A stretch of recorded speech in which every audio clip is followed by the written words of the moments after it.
So this is how I spend most of my time when my back is gone. Lying down on my back. This is the first time it's gone bad for a few years. Since about, well, this bad last time was 2019, so 6 years ago. A couple of twinges once or twice in 2020.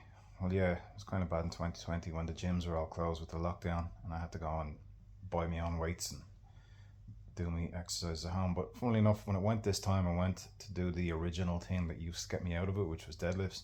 I couldn't do them. It was actually gone too far because I let them slide for about a month or so when I was busy in work, sitting in the office for like 6-8 hours, maybe 10 hours a couple of times, and that's bad for the back. So yeah, and I'm 45 now, nearly 46. So lesson learned: as you get older, there's more maintenance exercise you have to do. Anyone with old injuries, or even if you don't, keeping yourself strong, legs and core, I think is one of the most important things, on your back obviously, especially if you have an injury. But it's something I'm realizing now that the recovery is harder. It's been 3 weeks since this happened, and definitely harder this time to try and get out of it. So when I do finally get out of it, I think hopefully they say if you don't learn a lesson, it keeps coming back until you do learn it. So I thought I'd learn my lesson with this one, and I had a relapse in 6 years because I kept everything strong. But as you get older, it's harder. You know, your body's getting older, and you have to train smarter and do maintenance and be careful about what you do. Do the right things for your body. So functional strength and fitness. And that's going to be a lesson for me to make sure from now on, and once I get this healed and these, because I have an L5-S1 bulging discs. I have them since I was 19 when I did it.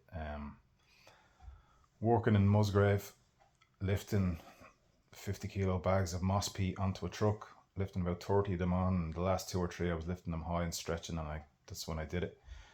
And yeah, I managed it through my 20s, doing taekwondo and stuff. I kept strong around the core, but as you get older, that gets harder, and maybe you're sitting down too much. So now I'm paying for it, but it's also an opportunity to get better with your training and better with your nutrition and the exercise that you do, and make sure that you don't let it lapse again.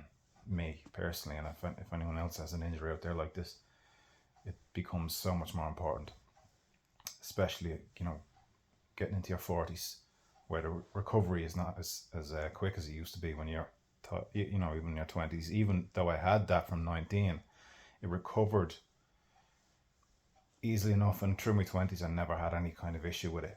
It was only then in me, would have been mid to late 30s, that it happened a couple of times, and now I'm in my mid 40s, so even more important. So yeah, hopefully I get this back sorted soon without having to do anything drastic, you know. And, you know, back on my feet, trying hard, keep everything not heavy, train smart, do the right things, and stay well.